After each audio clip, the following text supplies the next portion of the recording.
Samantala sa pagpapatuloy ng ating balitang lokal, mas pinaigting pa ng Northern Samar Police Provincial Office o NSPPO ang kampanya kontra kriminalidad matapos makapagtala ng sunod-sunod na matagumpay na operasyon sa iba't ibang bayan ng probinsya mula Mayo 13 hanggang 19 taong kasalukuyan.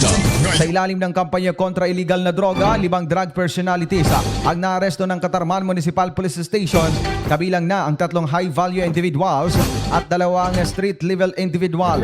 Abot naman sa mahigit 256,000 pisong halaga ang nang hinihinalang shabu ang nakumpiska ng mga otoridad. Samantala, 6 na individual naman ang nahuli sa 3 magkaiwalay na operasyon kontra iligal na sugal na isinagawa ng Lawang at Lavisares Municipal Police Station. 2 katao rin ang naaresto sa kampanya laban sa illegal logging matapos ma-recover ang pulisya makarecover ang pulisya ng mahigit 1 milyong pisong halaga ng mga forest product o kahoy sa mga bayan ng San Isidro at Pambuhan na. Bukod dito, isa ring miyembro ng Communist Terrorist Group o CTG ang sumuko sa Silvino Lubos bilang bahagi ng kampanya kontra insurgency ng kapulisan.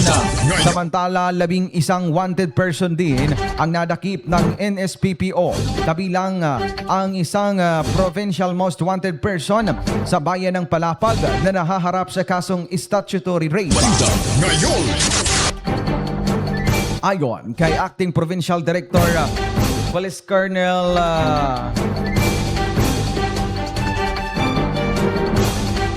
George Buyakaw Jr., patuloy umano nilang pinaiigting ang intelligence-driven at community-supported police operation upang mapanatili ang kapayapaan at seguridad sa Northern Samar. Dagdag pa ng opisyal na natiling determinado ang NSPPO na sugpuin ang iligal na droga, sugal, illegal logging at iba pang kriminalidad para sa kaligtasan ng bawat Nortehanon.